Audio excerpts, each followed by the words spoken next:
It's often the little things, small behaviors that can change our lives. That's the power of a financial edge. I'm Ed Meek. I'm a financial advisor with a passion to help you retire early, save more, and live better. Welcome to Ed's Edge, the podcast to help you live the life you've always wanted. We're going to start off today with a quiz. Quiz? I wasn't ready. I know you weren't. That's why I'm doing it. Okay. Which one of these four things is a myth? All right. Eating carrots improves your vision. My mother told me that. Human brains, we only use 10% of our human brains. I believe that. Cracking knuckles causes arthritis. Ooh, good one. And crossing your eyes too much will permanently keep them that way. Which one's a myth, James? I'm going to say, even though I believe it, I'm sure it's not perfectly accurate. I'm going to say humans do not use 10% of their brains. Correct. In fact, they're all myths. That's a trick question. Yeah. Well, they're all myths. So that's carrots, humans don't use 10% of their brains. Wow. Okay. Arthritis, knuckles. Well, why are we talking about this? The reason we're talking about it is because a myth is a widely held but false belief or idea. And you and I come across these in the financial world a lot, do we not? We do. We hear a lot from a wide variety of people. And what we wanted to do today is debunk some of the most common myths that we hear in the financial planning world and really personal finance world as well. Now, we come across a lot more than this, but these are some of the common ones. So I'll start it right off now when it comes to Social Security. Social Security, you can claim it once, and you better do it right. But a lot of people are worried that it's going to run out of money. Social Security is going to run out of money. If you Google today, Social Security running out, you will receive a plethora of articles about the timeline and all the concerns. I think it's 2034. Don't hold me to that. But the reality is, yes, Social Security is in fact a legal Ponzi scheme, dare I say? I mean, you could kind of put it that way. Money's coming in, it's being funded from workers, and it's being paid out to those in need. There isn't like a big pot that they're paying you out of. They're paying out of from right hand, left hand. But why is it not going to collapse, do you believe, James, from what we know? So a couple of factors. The most important one to me is the fact that just under 50% of retirees are living on Social Security alone. And so people concerned about those benefits being severely cut, imagine what would happen to half of those retirees. Our economy would collapse if they couldn't have that money anymore. They're homeless. Well, there would just be the rippling effect of being able to buy things. And our economy thrives on people spending money. Mm-hmm. I mean, it's not just that, but that's huge. And so, it's similar to a lot of the other benefits that the government has that creates stability in our country. It's, not a perfect analogy, but it's kind of like FDIC insurance at the bank for your CDs ensures that you're going to get your money. And so Social Security is another area, but they're not going to stop Social Security. They'll probably restructure it, right? Well, I mean, they're going to have to restructure it. If they do a couple of things, they start making people pay more into Social Security who are working. That will help solve some of it. And the other one will be they might make me take it a little bit later than I originally thought, and you maybe even a little later than that. Truthfully, if they just did that a couple of years, it actually would solve it. Now, there's a lot of voters out there who wouldn't like that, so that might be kind of hard, but there are ways that it will most likely last. So we believe that it's a myth that Social Security is going to run out and it's going to be a bad thing. Yes, absolutely. All right, point number 2. This has been talked about certainly amongst younger generations, but older as well in the last 5-10 years. They call it the Latte Effect. What is I love lattes. the Latte Effect, right? You love them. Well, you hear me making them. We got a little coffee. there. Yeah, that's right. They're nice. I like the milk part. Yeah. Well, according to this myth, Ed, it is preventing you from building wealth. Well, it's not, because I have my own latte maker. You're talking about if I went down the street and bought a latte from my half of the sky. Oh, by the way, it was Ed's Food for Thought. Very good place. Yeah. I'm not buying, unfortunately, $5 lattes there every day. That's right. Here's the myth is if you, which this math is true. I fully understand that, but I want to provide a little bit more context to it. So, the latte effect is preventing you from building wealth. It costs $5 a day for your latte. If you took that $5 a day and invested it every single day, instead of buying that latte, you put it in the stock market and you earn, let's say, 9% a year. And, I'll pick a time frame. You're 25 years old and you decided I'm not going to buy the latte and I'm going to do this for 40 years. I know these are extreme numbers, but that's $600,000 with compounding for that $5 a day and a 9% rate of return. And that's what people are talking about is instead of buying that latte, you can have so much more money later on. But here's the counter argument that we have to it is so many of us pay attention to just the little spending habits that we have, some of those ways we can cut corner and make a little bit extra benefit. And we lose sight on the big, what I call the big rocks. The most important pieces like the quality of our house, the cost of our house, the cars we drive, the colleges we send our children to, the timeline on our retirement, some of our fixed expenses that we ignore. Yeah, those huge purchases we've seen. A good example of this would have been a while ago, but in 2008, when the stock market collapsed, we live here in Wheaton. It's a very nice town.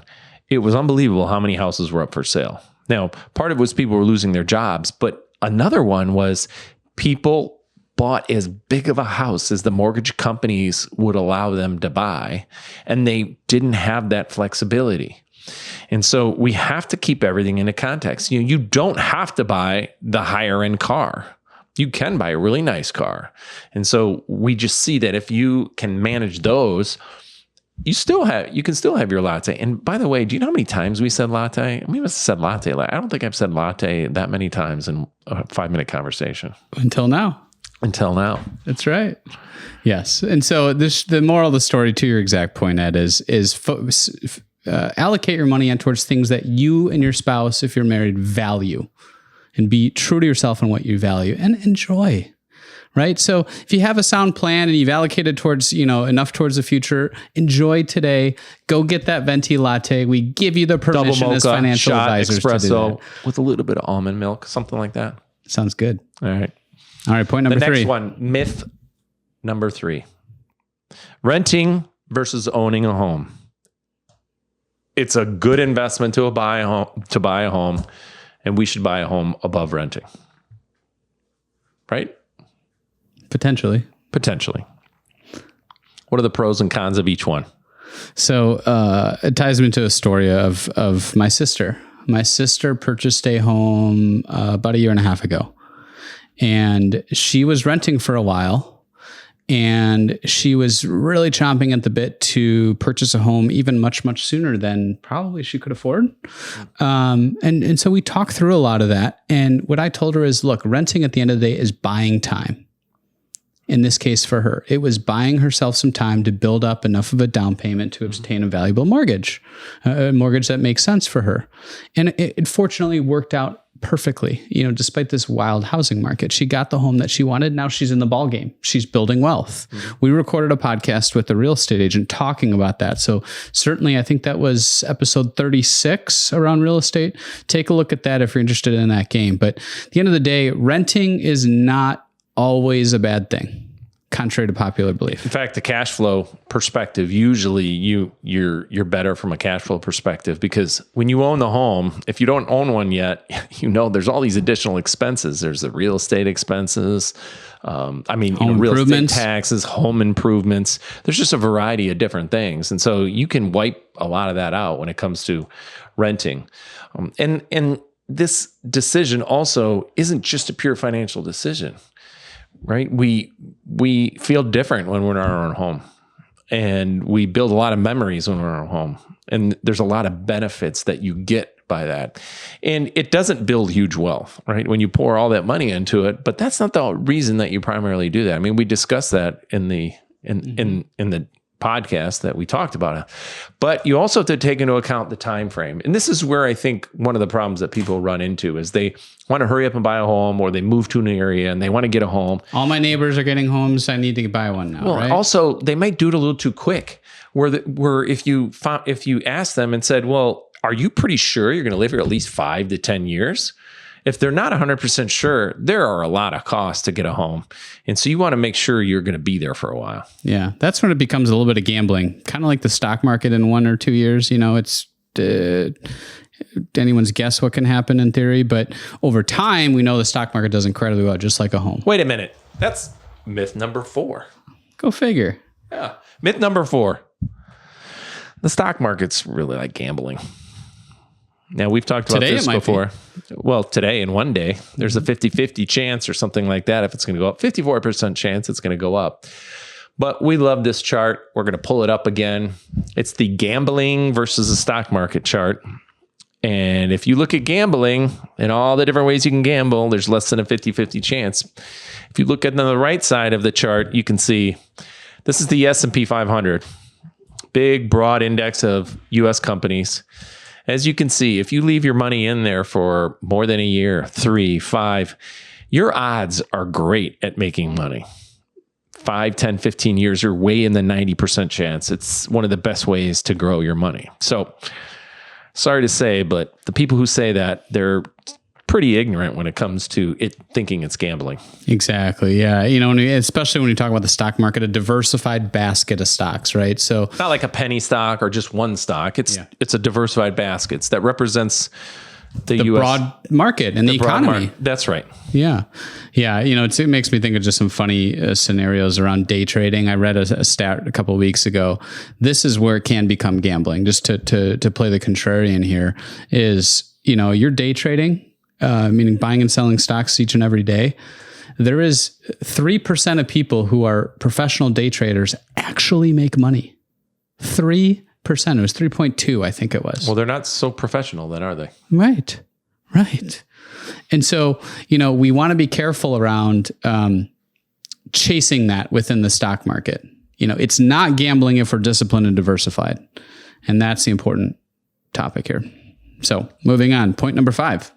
There is only one correct way to build wealth. That is a myth. Go ahead. There isn't?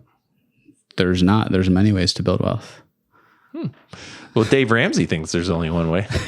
Actually, Dave Ramsey's got a lot of really good things to say. He does. Dave Ramsey is extreme one way. Someone that many of you may have known from a couple of his books is Robert Kiyosaki. He's extreme another way, where he loves debt and leverage out and, you know, borrow money you don't pay taxes on. And he talks a lot about that compared to Dave Ramsey, where, you know, the debtor is slave to the lender, right? They're extremes. Very extremes. And they both built a tremendous amount of wealth despite contrary beliefs. And so I think that's a case in point that there is not just one way to build wealth. And part of our job as financial advisors to understand what type of wealth matters to you. Is it purely financial? Is it time? Is it a variety of other factors? And how do we create a financial structure to build the wealth you want to play your game, not your neighbors? Yeah, I mean, we don't have a cookie cutter way of doing it. You know, I think I saw one other financial advisor one time recently say, you know, we don't have an agenda of implementing what we believe in every single way is the best thing for you. We find out, what are you trying to accomplish? And we'll see ways that we can help you try to accomplish that. And with some people, it's certainly not like getting credit card debt or anything like that, but it's going to be okay having certain kind of debt, in our opinion, to be able to take advantage of other things. That's right. There's a foundation, but, you know, anyone who says this is the only way, run fast the other way. Mm-hmm. Myth number 6, you need a high income to be wealthy. To eventually become wealthy, you're going to need a high income. You need to make a lot of money. And that isn't a myth. We've seen that. In fact, we see a good chunk of our clients didn't necessarily make tremendous amounts of money in order to build the nest egg that they have. Yeah. There's pros and cons to every financial decision we make. And I can think of a number of different stories. One in particular comes to mind of a lady who passed away a couple of years ago with several $1 million, making in today's dollars about 50, 60 grand a year for their entire working career, and passed away with millions. Now, they were very frugal. There are a lot of cons that she gave up with her husband, but there's many different ways, again, going back to building wealth. You don't need a high income necessarily. It's about your behavior. It's about taking a percentage of what you make and setting it aside and doing it as early as you possibly can. And if you do that and let it accumulate, I mean, the power of compounding, of letting your money compound and compound, makes a huge, huge difference. That's right. And that's how people become wealthy, is doing that. Well said.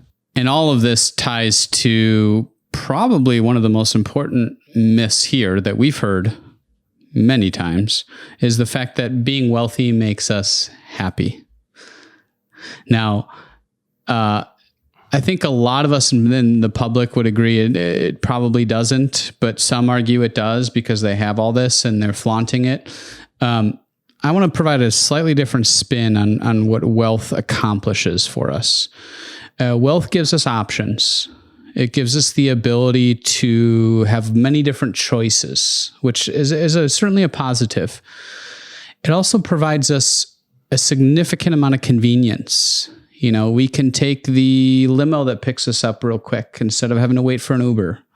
We can fly first class instead of, in the back, and all that's a little bit more convenient, right? Pre-check, things of that nature. But that's a component of happiness. It's not the only form. And Warren Buffett, who is the third or fourth wealthiest man in the world, he defines wealth as the amount of close relationships he has.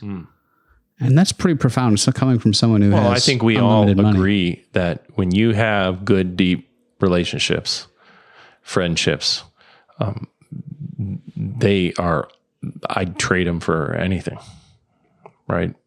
And so I would not want to fly first class and be a loner and not have any friends. I would rather not be able to fly and have close friends. Now, those are extremes. And so hopefully we can accomplish, somewhere in between, but certainly that, wealthy isn't going to make you happy, but it does make life convenient and comfortable. And those are not necessarily bad things. That's right. Good. So those are our top myths that we hear from our clients, the public, what have you. Hope you found it helpful. Let's shift over to Ed's food for thought. All right. I got a good one this week. Just happened recently. So, as you know, I've talked about how, first of all, I love all meals, but I do like breakfast. Having a good favorite. breakfast. I know it is. He orders breakfast, and there's a breakfast place right down the street, and he orders breakfast and just eats it for lunch sometimes. So, That's right. not the pancakes too often, but No, usually I save that for myself. a good old omelet, right? Yeah. So anyways, about a month ago, I'm going into Chicago and I'm meeting a friend early in the morning because that's the only time we can get together. And I look around, I'm looking at Google Maps and I'm like, man, there's not many places that are open at 6:30, but I found a place and it had all these stars and it was on Wells Street in Chicago, 1100 Wells Street. It's called Hash Brown Cafe. Now, you used to live in the city. Did you ever hear of this place or no? I haven't. I know Wells, which is right south of the Gold Coast. It's like 1100. Yeah. So I looked it up and basically it's been around for like 20, 30 years or something. And I was like, I got to try this, So they had like 6 different hash brown dishes and you just literally just order this big old thing of hash brown. And so I ordered one that had like a bunch of stuff in it. And it was awesome. I mean, it was like one of the best. It was really like a loaf, like a hash brown loaf. So anyways, it was an awesome restaurant. If you're in the city and you like breakfast and like hash browns, you got to go there. And, what did you order? Address, just this big loaf of hash brown. That was it? That's it. I thought that was like a side you're talking about. Yeah, right. Wow. Well, they have those and you can get it with, I wasn't getting a really big breakfast, but I see. You could get that probably in a couple of eggs or something like that. But it was certainly enough of substance by itself. So Smoke Go must figure. be what they're known for. go figure. Yeah, exactly. Hence that the was name. awesome. Wonderful. Well, thanks everyone for watching. Yep. Thanks. See you next time. This podcast represents an assessment of the market environment at a specific point in time, should not be relied upon as investment advice, and is not intended to predict or depict performance of any investment. Any specific recommendations or comparisons that are made as to particular securities or strategies are for illustrative purposes only and are not meant as investment advice for any viewer.